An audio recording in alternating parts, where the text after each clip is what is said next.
Olá, seja bem-vindo ao programa Diversidade. O nosso programa tem o objetivo de quebrar mitos, preconceitos, discriminações, levar informação saudável para as pessoas com deficiência, melhorar a qualidade de vida delas e da sociedade em geral. Já repeti isso diversas vezes, mas não custa repetir outras 1000, porque a sociedade precisa progredir sempre e uma parcela dela estando bem, ela cresce também. Nós vamos falar hoje das ferramentas que são disponíveis no mercado, nas redes sociais, para que a sociedade trabalhe com ela e melhore. Mas os cuidados que deve ter, não só as pessoas com deficiência, todos, em se levar muito afinco, ficar viciado em algum tipo de ferramenta. Vamos falar hoje precisamente de redes sociais.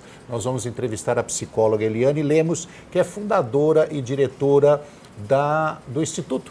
Isso, Instituto Entre Rodas. Tudo bem com você? Tudo ótimo. Bom demais estar com você aqui novamente, Roberto.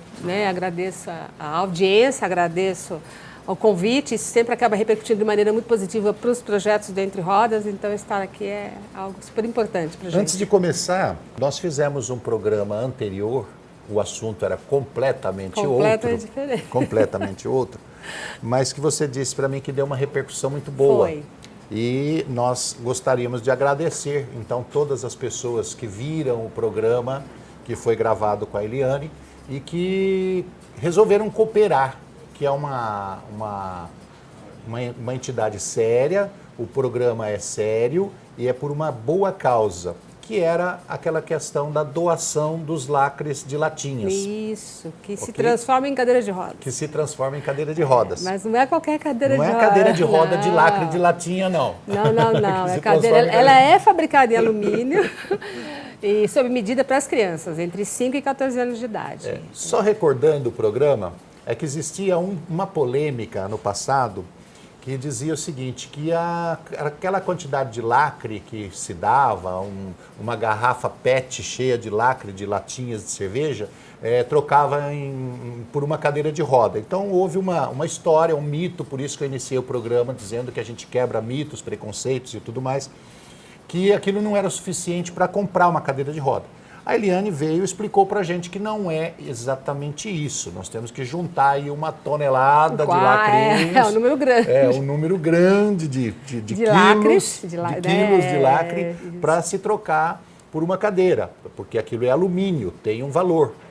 E que, por que ela fazia opção somente pelos lacres e não pela latinha? Porque como a Entre Rodas é um instituto de benefício social, ela não queria quebrar a cadeia produtiva que existe em volta da latinha, que são os catadores de rua, que vivem pegando latinha e ganham dinheiro com isso. Então ela não queria atrapalhar esse ciclo financeiro, ok? Mesmo. E que o lacre não faria diferença, mas que juntando aí centenas de milhares de pessoas, dá certo, juntando lacrinhos, daria um bom resultado. E isso tem dado um bom resultado. Muito. A gente fez uma entrega recente de 5 cadeiras de rodas, para mais 5 crianças. E nesse momento a gente fez algo super informal, Roberto, e as pessoas foram levar lacres.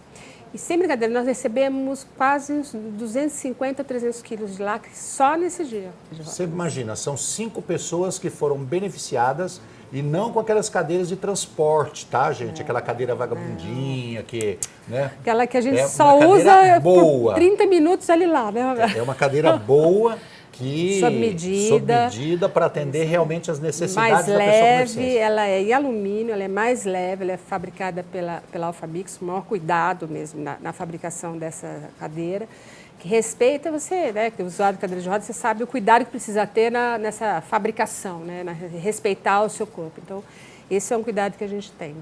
E se você quiser assistir esse programa que foi gravado com a Eliane Lemos e outros programas de diversidade, você pode entrar no youtube.com/TV Câmara SP. Vou repetir, youtube.com/TV Câmara SP. Você pode assistir esse programa, verificar lá os endereços, que pode também fazer doação de lacres. Sim. Continua aberto a campanha. Continua aberto, porque a nossa meta é de 180 cadeiras. Bom, a gente já atingiu 30, olha. Bom. Maravilha. Eliane, vamos entrar no nosso trabalho aqui de hoje, nosso tema. Nosso tema. Redes sociais. Ela está mais para positivo ou mais para negativo em termos psicológicos? Olha, Porque, tudo depende do ser humano. Se falar em termos de humanidade, em termos de funcionalidade, ela está para positivo. Eu sou muito mais, assim, eu tenho um olhar muito otimista, né? Então eu vejo algo extremamente positivo. As pessoas estão se conectando. E a gente precisa evoluir. É que a nossa geração tem um pouco mais até de resistência em relação às redes sociais. Ficam mais assim, assustados, mais preocupados, enfim. Mas é um caminho, é um elo super importante, porque conectou as pessoas. Você hoje está conectado com o mundo. Aquilo que para a gente era muito difícil, receber às vezes uma carta de um correspondente, de um amigo nos Estados Unidos, hoje você fala em tempo real com a pessoa que está no Japão, né?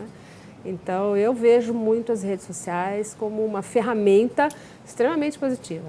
Mas depende de quem está usando. Será que eu conseguiria convencer os jovens de que eu tenho um certo saudosismo da carta? Eu acredito que sim. Não conseguiria convencer? Convenceria? Eu acredito que sim, porque hoje está tão imediato. Na verdade, ele nem sabe que emoção era aquela de ficar esperando o carteiro. Exatamente isso. Será que eu conseguiria convencê-los de que eu morava no interior de São Paulo, né? E a gente ficava muito longe da família, era só meu pai, minha mãe, os filhos e o resto da família todo em São Paulo, e a gente morava bem longe, lá em Andradina. Naquele tempo era mais longe que o Japão. É mais longe que o Japão. Andradina era mais longe que o Japão. E a minha mãe ficava 2, 3 meses ansiosa, vendo o carteiro passar ou ir no correio para receber uma carta. E quando ela lia a carta, eu me lembro, eu era criança, eu me lembro que ela chorava de ver notícias da mãe de 3 meses atrás. É isso mesmo. Contando que recebeu a carta dela, que ela escreveu em janeiro, a minha avó recebeu em junho, ela recebeu a resposta da minha avó em setembro. Quer dizer, era uma rede, né? Só que uma velocidade completamente diferente. Sim, demorava muito, mas quando chegava a emoção era tanta que eu acho que isso cobria hoje, toda a facilidade de hoje. Hoje a gente percebe que as relações estão muito fluídas, né? Elas evaporam com muita facilidade, né? Essa liquidez é muito rápida. Então, você vê a ira nas redes sociais, como você vê também a expressão do amor, né? Ansiedade, mediatismo e raiva. São 3 coisas que estão muito presentes. E isso tem desencadeado problemas sérios. Tanto é que, por exemplo, uma das redes que é o Facebook, que o brasileiro mais utiliza, em relação até aos Estados Unidos, eles colocaram a opção dar um tempo, né? Porque as pessoas estavam bloqueando, deletando, brigando com os seus amigos virtuais. Então, hoje você tem uma escolha, assim, vou dar um tempo para essa pessoa, então você não acompanha o que ela está fazendo, mas você não desvincula, você não tira da sua rede aquela pessoa que muitas vezes tem ideias diferentes às suas, se sobrepõe.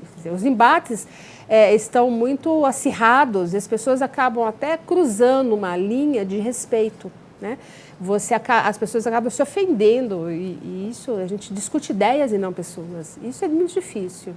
Além de ser novo no pedaço, eu sou novo jovem, no eu pedaço, também sou. novo nas redes sociais, eu tenho uma resistência muito grande a isso, principalmente depois que me colocaram em alguns grupos. Grupos de amigos, grupos de família e tudo mais. E eu fiquei muito preocupado com relação àquele negócio aqueles programas da vivência, assim, ao vivo, todo mundo, a transmissão ao vivo da vida da pessoa, né? Aquele negócio. Não gosto de citar nomes, mas eu me sentia assim como minha alma pendurada no varal. Fica nu demais, né? Nu demais. O pessoal saber o que eu comi, o que eu almocei, que horas eu fui dormir, por que eu tomei cerveja, por que não. E como é que você pensa desse jeito, né? O que eu estava assistindo à noite, o que eu penso. Eu não sei, eu acho que eu fico muito nu perante as pessoas. Eu particularmente não gosto disso, eu tenho uma certa privacidade da minha vida e será que a rapaziada, esses jovens estão muito ligados a esse meio? Não tem mais privacidade, eles não né? têm, mas eles não têm essa preocupação. Não, é uma exposição muitas vezes desnecessária até. Né? Até sem perceber o quanto algumas escolhas podem levar a situações vexatórias, né? Você acaba abrindo um canal muitas vezes para o bullying, que isso é um problema muito sério. Exploração mesmo da pessoa. Isso. Então, eu falava para meus filhos, e desde jovem eu sempre tive a concepção do seguinte: segredo Quando você tem um segredo, ele é seu. É seu. Se você contar para o seu melhor amigo, já não é mais segredo, certo? Não é mais segredo, já espalhou, já foi para a torcida, né? Por quê? Se seu amigo não souber guardar segredo... Não, ele não sabe, nenhum amigo sabe. Ninguém sabe, Não né? existe um amigo que saiba guardar segredo. A tentação em contar é maior, né? Porque aquele seu amigo, seu melhor amigo, tem um outro melhor amigo. É. Ele sempre tem um melhor amigo, que nem sempre é você. E se for você, também tem outro. E o outro também tem um melhor amigo. E pronto, caiu na mão de 3, aquilo... Espalhou. É multiplicação. Compartilhou, né? Exatamente. Você imagina na rede social, você manda para o grupo uma informação sua. Aquilo espalha em questão de 2 minutos, espalha para o mundo. Tanto assim, a gente vê tanto uma mensagem ou uma comunicação ou uma fala que seja positiva, que é importante a gente espalhar essas ideias, né? Como as pessoas também fazem com as coisas ruins. A gente tem assim, um problema que as fake news estão desencadeando. Agora, existe não só aquela questão de você deixar exposto a sua vida perante um grupo, perante uma sociedade, como também as empresas, como estourou agora recentemente, Facebook, YouTube, todos eles misturados, né? No meio, vendendo informações, repassando informações para grandes empresas, para partidos políticos e tudo mais. Quer dizer, você não só está exposto para a sociedade, como está sendo explorado seus pelo dados comércio. são vendidos, seus dados são completamente vendidos. Você recebe, às vezes, propostas de vendas, né, assim, propagandas, né, que você fala, nossa, eu nunca me interessei por isso, como é que me descobriram? Ou então, né, quando você faz uma pesquisa num site de busca, você vai ver que o Facebook já começa a te oferecer, ou mesmo o Instagram, enfim, eles usam os nossos dados. Isso é fato, isso é fato. Agora, o que está por trás realmente, por exemplo, poder de compra, quanto usa os nossos dados, a gente tem, enquanto adultos, a gente tem o poder de falar sim e não, quero ou não quero. Eu vejo um risco muito grande quando crianças e adolescentes acessam as redes sociais sem compreender o risco que está por trás das redes sociais. A complexidade daquilo. Tá bom. Nós estamos conversando com a Eliane Lemos, que é psicóloga, diretora e fundadora do Instituto Entre Rodas, sobre redes sociais. No segundo bloco, nós vamos entrar na questão da pessoa com deficiência nesse meio. Nós vamos para um rápido intervalo e já voltamos. Estamos de volta com o programa Diversidade, hoje falando sobre redes sociais com a psicóloga Eliane Lemos, que é fundadora e diretora do Instituto Entre Rodas. Para você entrar no Instituto Entre Rodas, você pode entrar lá no site, né? No site. O site é entrerodas.org. Lá você vai ter acesso às informações que a Eliane escreve para revistas, né, os textos dela, o trabalho que ela desenvolve e também aquele assunto lá da doação dos lacres das latinhas. Você vai descobrir tudo isso no site do Instituto Entre Rodas. Se você quiser ver os programas anteriores, procurar lá Eliane Lemos nos programas gravados anterior a esse e outros programas, você pode entrar no youtube.com/TV Câmara SP. Eliane, nós estamos falando do problema da exposição excessiva. Sim. Mas nós temos aí a questão da pessoa com deficiência. Recentemente eu li uma matéria sua, inclusive, e vi outras informações a respeito de redes sociais, que tem um problema muito sério das pessoas se mascararem quando cria uma personagem, ele cria um perfil falso na rede social, porque às vezes ele se sente fraco, impotente, ou inseguro, ou qualquer outro problema de questão psicológica dele, muito introspectivo, fica dentro do quarto, não se relaciona muito bem socialmente, ele cria um perfil falso. Esse perfil falso, além de enganar o outro, engana ele mesmo. Sim. Porque ele começa a acreditar naquele perfil que ele criou. Isso aí traz um transtorno psicológico grave no futuro ou a pessoa passa a viver superficialmente, passa a viver de mentira? Eu acredito que não que necessariamente venha trazer um distúrbio, um transtorno, um comprometimento, né? Mas isso pode ser um reflexo da sua baixa autoestima, uma ansiedade, ou realmente não se conhecer, ou não estar feliz com as suas escolhas. Você falou no bloco anterior a questão da exposição. Né? Você vê que as redes sociais, elas mostram sempre as coisas, né? É a família margarina, né? Tudo muito certo, tudo muito lindo, eu estou sucesso, eu estou assim, tomando feliz. Champanhe na Ilha de Caras. Isso, quando na verdade o cartão está estourado, eu estou desempregada, enfim. Então as pessoas acabam criando uma realidade, parece que é um universo paralelo. Algumas pessoas são extremamente sinceras e outras criam um universo paralelo, como se for. É um universo que a gente gostaria de ter, onde não tem conta para pagar, onde, né, todos estão muito bem, obrigado. Agora, quando isso começa a afetar a sua perspectiva de mundo, significa também que você procura do lado de lá algo que não é real. Então, os relacionamentos acabam sendo... Você está criando um personagem em busca de também um outro personagem. Aí, quando você encontra... Nada real. Não, quando você encontra no outro defeito, você fala, mas espera, calma aí, como mas assim, eu sou perfeito, eu queria que você fosse perfeita. Então, os relacionamentos acabam não acontecendo de maneira saudável, porque o bom no relacionamento é você aprender a lidar também com os defeitos dos outros. Então, as redes sociais, elas, por conta até desse imediatismo, né?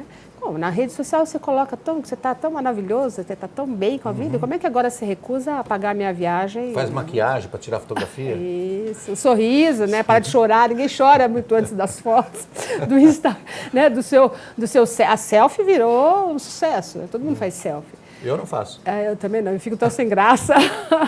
Nunca então fiz. não pode ser todo mundo, né? Mas é uma grande, né? Uma maioria das pessoas aí estão realmente usando essa questão de selfie para interagir, enfim. Então, o pessoal tudo de casa vida... deve estar pensando assim, quem é esse ogro? Quem é esse ogro? Não usa rede social, ele é da época do Orkut. Faz selfie. Usa Yashica de filme ainda. Câmera de rolo, né? Mas isso é uma questão para a gente refletir. Quando a gente fala, principalmente da pessoa com deficiência, Roberto, o que eu vejo tem algo muito positivo. As pessoas começaram a sair de casa sem sair de casa. A gente sabe que o mundo aqui fora não é acessível. Às vezes você quer ir num bar, mas não tem acessibilidade, ou então não tem recurso. A gente sabe, assim, quando a gente começa a mensurar, monetizar tudo isso, você fala, melhor ficar em casa, porque pagar um táxi é caro, eu chego no lugar não é acessível, enfim. Então você começa a colocar na ponta do lápis, você fala, dá para ir ou não ir. Outras pessoas não saem de casa porque realmente não têm condições de sair por falta, até por maior comprometimento. Eu conheço várias pessoas que estão numa condição de não saírem de casa. Então, que tem uma tetraplegia extremamente alta. Tem uma paralisia cerebral gravíssima. Gravíssima, com dificuldade de comunicação. Gravíssima, então, assim, uma síndrome, e aí por diante. Por aí por diante. Então, essas pessoas elas acabam usando essas ferramentas, né, as redes sociais, como uma ferramenta de comunicação e relacionamento de maneira extremamente saudável. Porque ele não tem como inventar muitas coisas, ele é quem ele é. Então, vamos lá. Então, nós falamos maior parte do tempo mal das redes sociais, obviamente, por aquela pessoa que usa mal. Que usa mal. Usa mal, tem efeito ruim e tem um retorno ruim. Sim. Pessoas com deficiência que estão em casa e, de repente, tem ainda uma não aceitação da sua deficiência, principalmente aqueles que ficaram. Vamos dar um conselho. Não minta também. Não minta também. Não crie um perfil. Seja sincero, seja real. Você sabe que um dos sites de relacionamento, eu acompanho muitas jovens, muitas mulheres, enfim, com deficiência. E é muito interessante quando elas falam, né? Elas falam dela, tal, enfim, quem ela é, o que ela estuda. Às vezes ela é uma blogueira, extremamente articulada, inteligente, sensível. Aí ela diz que ela usa cadeira de rodas. Ou ela tem uma deficiência visual ou auditiva, Deixa enfim. por último. Não, às vezes ela está até no perfil, mas as pessoas nem percebem.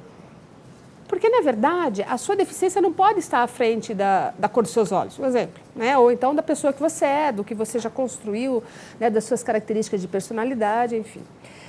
Quando elas colocam isso, o interlocutor fala, que máximo, seremos ótimos amigos. Então, já tira qualquer possibilidade de um relacionamento afetivo que não seja somente de amizade. Então, o nosso interlocutor, aquele que não tem deficiência, ainda tem, mesmo que não perceba, ainda tem um preconceito, Eu não enfrentei isso porque, como eu te disse, eu não participo. Mas a cadeira de roda, ela faz parte do meu estado físico, de quem sou eu fisicamente, a minha cadeira de roda. Isso é batata. Ela faz parte de mim, tanto quanto meus olhos verdes, quanto o meu ombro, quanto minhas pernas. É parte do seu corpo. Minha careca, ela E você parte do lida meu com corpo. isso. Mas ela não está à frente da minha inteligência. Isso. Não. Não está à frente de quem eu sou, Roberto. É isso aí. A ausência não pode estar à frente de quem você é. Né? De quem Então, você... aí as pessoas que estão em casa, usam a rede social que ela não pode sair, pessoas com deficiência, ela tem necessidade de manter um contato. Você acha que, de repente, se ela está tendo essa rejeição, como você disse, de ela está falando da cor dos olhos, do não sei o quê, da inteligência, até aí está indo tudo bem. Quando ela fala, uso cadeira de roda, a resposta vem, poderemos ser bons amigos. Podemos ser bons amigos. Isso força um pouco criar um perfil? Você acha que um perfil numa situação dessa, a pessoa que está se sentindo rejeitada, ela entraria num mundo superficial, mentiroso, mas que satisfaria? Eu diria que ela é muito mais reativa. Aí eu vou alfinetar um pouco. Aí a psicóloga, né? Não é a Eliane, é a psicóloga falando. Mas é importante isso, porque você vai observar, né, que a pessoa que tem deficiência, isso a gente também encontra numa pessoa que é vítima da violência, enfim, em grupos que acabam ressaltando ou uma marginalidade no sentido de social, né, que estão à margem da sociedade, ela acaba sendo muito mais reativa do que proativa. Então, é uma pessoa que, se você precisa falar com muito cuidado, mesmo com muito cuidado, eu percebo isso, mesmo com muito cuidado para você dar uma informação, uma orientação, o outro lado já é extremamente duro, né? É difícil ele processar, né? É difícil realmente ele processar. Então, quando você dá alguma orientação, por exemplo, olha, não adianta você se expor demais nas redes sociais para provar quem você é, porque depois vem o arrependimento. Aí a pessoa fica, como assim? Você não sabe quem eu sou? Primeiro, antes de você se expor, descubra quem você é. Verifique se você vai ficar feliz com o segredo que você contou. Verifique se o seu relacionamento com o outro ele vai ser extremamente saudável, porque o outro acaba falando um pouco mais, se você for sincero, ele vai ser sincero com você, e você é reativo. Então, existem alguns embates. Então, algumas pessoas ou expõem demais, isso a gente vai perceber, principalmente as pessoas com deficiência, a gente tem visto aí o uso das redes para poder levantar bandeiras que não sejam apenas em relação à questão da inclusão da pessoa com deficiência, mas sim numa diversidade, trazendo o tema de LGBT, trazendo a questão da própria sexualidade. Sim, da percebi pessoa que com os deficientes estão entrando muito nesse meio. Eles estão entrando nisso. Então, a gente percebe o seguinte, alguns se manifestam, outros simplesmente estão no silêncio, né? E alguns ainda simplesmente criticam de maneira mais clara, outros acabam potencializando essa discussão, mas algumas pessoas acabam se sentindo expostas, assim, eu não sabia que eu precisaria me expor nesse nível num grupo, que, como você disse, às vezes você conta num grupo e essa informação vaza para outro grupo e assim vai, né? Então, é preciso usar sempre com coerência e bom senso. Eu preciso saber quem eu sou, eu preciso me conhecer. Mas a gente poderia dizer que as pessoas com deficiência têm que redobrar a atenção. Por quê? Porque a pessoa que não tem deficiência, que sai e tal, que se relaciona aí no mundo real, né? Mundo real. Ela tem uma parcela do dia de participação das redes sociais. Que seja essa parcela enorme ou pequena, mas ela tem uma parcela. Ela tem uma vida real lá fora de casa. A pessoa com deficiência que está presa, que está dentro de casa, que no caso como nós citamos, que não tem condição de sair de casa, ela vive aquele mundo praticamente quando se trata de relacionamentos. Então, se ela tem uma resposta agressiva, ou um bullying, ou uma formação de opinião sobre o caráter, um xingamento, qualquer coisa em relação a ela, vai fazer com que ela entre num estado de depressão enorme. Que é desnecessário, né? Quem então, precisa disso? Quer dizer, se você vai falar alguma coisa, pense duas vezes. Eu acho assim, isso não é somente com as pessoas com deficiência. O que hoje eu percebo, Roberto, que falta atitude compassiva. Como é que eu vejo essa atitude compassiva, né? Eu diria que é um exercício maior até do que da própria empatia. Porque não necessariamente, por mais que eu tente me colocar no lugar do meu interlocutor, nem sempre eu consigo entender. E eu nem devo comparar dores e desalinhos, mas por mais que eu tente compreender o que é estar numa cadeira de rodas, eu não sei o que é estar numa cadeira de rodas. Porque se eu tiver um obstáculo, eu levanto empurro a cadeira e sento, né? Então, um exemplo. Então, eu não sei. Eu tento o máximo que eu posso ser compassiva na fala do outro, nas dificuldades do outro. E é uma atitude que a gente precisa ter. Como é que eu posso facilitar a vida do outro sem criar mais obstáculos? Né? Então, se eu não tenho informações, isso é uma atitude compassiva. Se eu não entendo como você funciona, como você se comunica, eu preciso perguntar.